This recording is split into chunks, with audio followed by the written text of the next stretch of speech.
Sir ఇప్పుడు చెత్త ద్వారా సంపద అంటున్నారు, ఐశ్వర్యం సృష్టించవచ్చు అంటున్నారు. మరోవైపున స్వచ్ఛాంధ్ర కార్పొరేషన్ ద్వారా వేల కోట్లు ఖర్చు పెట్టి తిరిగి ఆ చెత్త కలెక్షన్ కోసమే పన్నులు వసూలు చేస్తున్న దీన్ని ఎలా చూస్తారు? చెత్త పన్ను ఒకవైపున చెత్త సంపద ఇవన్నీ ఏంటంటేనండి, అందుకే మీరు చూస్తే ఇది మనం ఈ క్వశ్చన్ ఎప్పుడు రెలవెంట్ అంటే when we are applying it to the entire state. Yes. So we are doing a pilot project. We are looking at how it's going to work. No, it is wonderful, sir. Good initiative. But ఏంటంటే 5%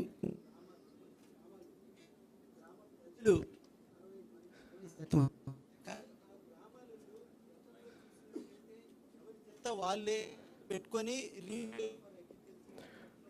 it is also cultural change కదా.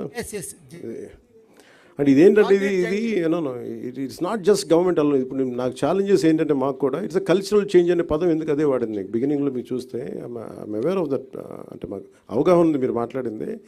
ఇది కల్చరల్గా కూడా మన బాధ్యత అనేది ప్రజల్లో కూడా కల్పించాలి. So it is both from government and also from people. That's the part of that's the kind of training we would like to impart. Okay.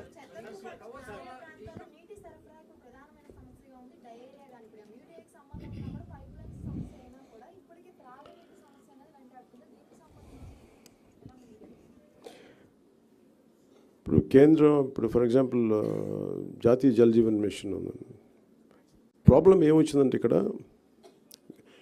any policy you read from either from government of India, even for great work done by our officials, they're amazing. The problem is committed political leadership. Who doesn't want any kickbacks?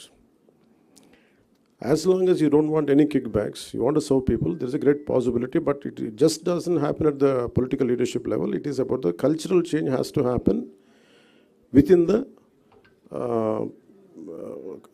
Related communities also.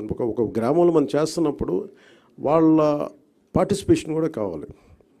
So మాకున్న challenges కూడా ఏంటంటే ఇవన్నీ ఒకటి నిధులు కొరత ఉంది, కానీ నిధుల కొరతని ఎలా అధిగమించాలనేది ఒక ఆలోచన. అలాగే ఇప్పుడు జాతీయ జల్ జీవన్ మిషన్ కావాల్సిన నిధులు లేవు మన దగ్గర. సో దానికి there are certain banks who are willing to come forward. మేము 30% కూడా చేయలేని పరిస్థితిలో ఉన్నాం కాబట్టి మేము మొత్తం 100% మేము చేస్తాం, మేము లోన్ ఇస్తాం, తర్వాత మీరు చేయండి అలాంటి ప్రతిపాదనలు. సో వీళ్ళు ఎక్స్ప్లోర్ ఈ వీటికి సంబంధించి ప్రత్యేకించి నేను మీకు డిస్కస్ విత్ లేటర్.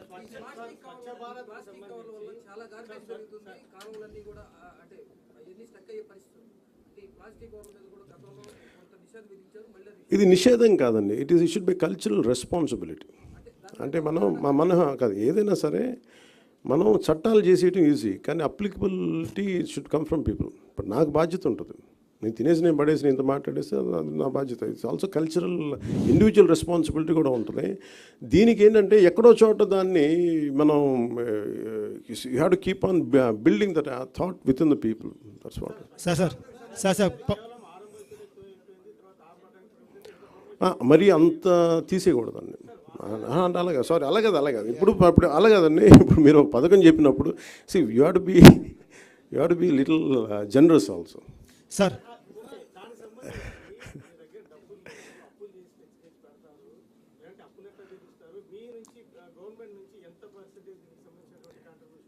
దీనికి సంబంధించి ఈ ప్రాజెక్ట్ సంబంధించి it's not nothing to do with the government. It's only private initiative, public initiative. More of దీని డబ్బుల కంటే మీకు ఎంత ఖర్చు చూడండి. సైకిల్స్, ట్రైసికల్స్ మీరు చెప్పినట్టుగా ఉన్న ట్రైసికల్స్ని వాడటం, ఉన్న ఎక్విప్మెంట్ని వాడటం, అలాంటి ప్రయత్నం తప్ప దీంట్లో ఇన్వెస్ట్మెంట్ తక్కువ.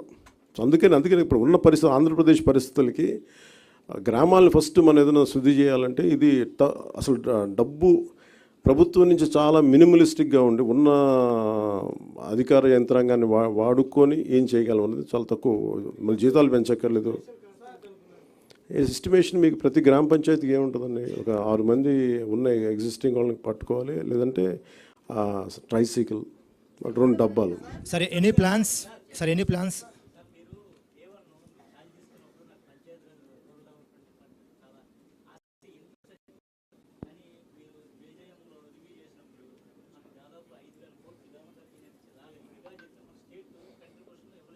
అవును.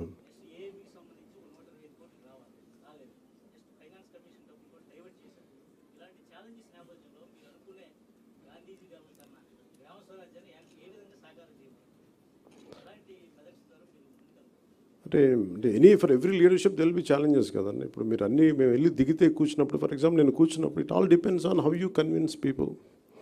కొంత మోటివేట్ చేయాలి జనాన్ని, కొంతమంది లీడర్షిప్ని మోటివేట్ చేయాలి.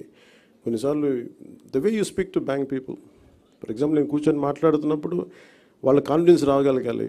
సో వాళ్ళు కొన్ని వే అవుట్ చెప్పారు, మీరు ఢిల్లీకి వెళ్ళి వీళ్ళతో మాట్లాడి ట్రై టు వేవ్ ఆఫ్. ఇప్పుడు ఫర్ ఎగ్జాంపుల్ 18% మనం జిఎస్టీ కట్టాలి, లేదా మేమేమి అడిగాం 70-30గా, నేను 70-30 కాకుండా మీరు 90-10 లాగా రేషియోలు అడగండి అంటే, ఓకే మాకు గవర్నమెంట్ ఆఫ్ ఇండియాతో మాట్లాడుకొని వాళ్ళు ఏం చెప్తే మేము చేస్తాం. Again these are the issues which will sort out when we speak to the national leadership. Sir any plans, sir Pawan Kalyan sir, any plans to convert energy from waste? అది కూడా ఉంది కదా, that's a part and parcel అండి అది. So ఇది pilot కాబట్టి అంటున్నారు. అది కూడా ఉందండి. మీరు చూస్తే అంటే ఏం లేదు, మీకు ఇది అన్నీ ఒకేసారి ఊదరగొట్టేయడం ఎందుకని, that's where you can see the entire display. మీరు ఎస్పెషల్ ఆ థ్రెడ్ కనుక మీరు ఆ చక్రం, అది దాన్ని ఏముంటుందండి, what is the technical term? Okay, this entire ఈ సాలిడ్ లిక్విడ్ రిసోర్స్ మేనేజ్మెంట్ ఎలా ఉంటుంది అనేది ఆయన చాలా క్లియర్ కట్గా చెప్పారు. దాంట్లో చూస్తే మీకు ఇంక్లూడింగ్ దీని చెత్త నుంచి గ్యాస్ ఎలా చేయాలి, ఇవన్నీ ఆల్రెడీ చేసినవే, బట్ ఇట్స్ more elaborateగా ఉన్నాయి దగ్గర. You can go through it and you'll get a extreme clarity on each and every doubt. Thank you.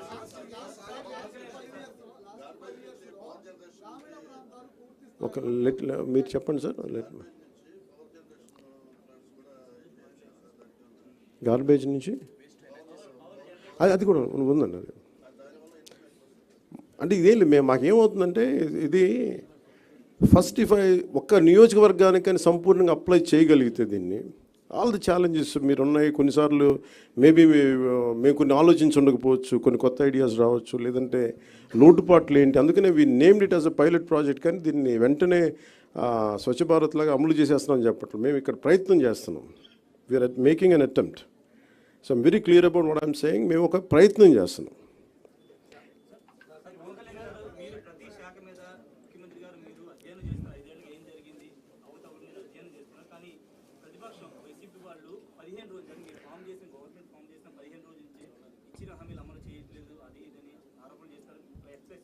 వాళ్ళ అలా కాదు, వాళ్ళు అలా చేయకపోతే ఆశ్చర్యపోవాలి.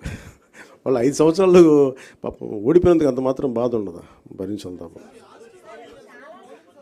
సార్ మీరేదో అడుగుతున్నారు.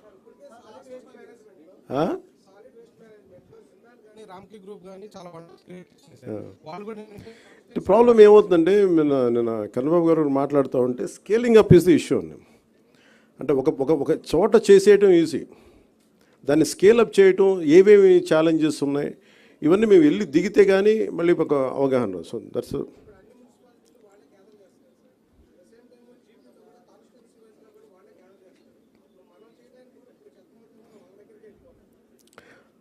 లేదు, సార్టింగ్ అవుట్ ఆ మోడల్ మేము ప్రయత్నం చేస్తున్నాం.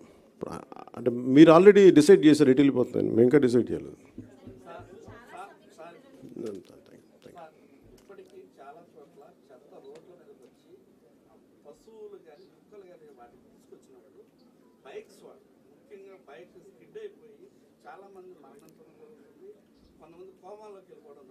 ఎస్పెషల్లీ అవనిగడ్డ ప్రాంతంలో ఒక డంపింగ్ యార్డ్ వస్తే కనీసం ఒక 20-30 మంది సంవత్సరాలు చనిపోతారు, కానీ యాక్సిడెంట్గా అయిపోతాం.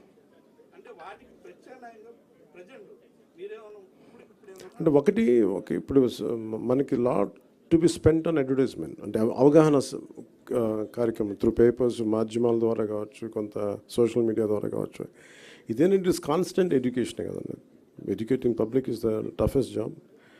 అది మేము ఇండివిజువల్ రెస్పాన్సిబిలిటీ తీసుకొని మాతో స్టార్ట్ చేస్తున్నాం. Let us see where it will take to, and we need your cooperation. Thank you very much.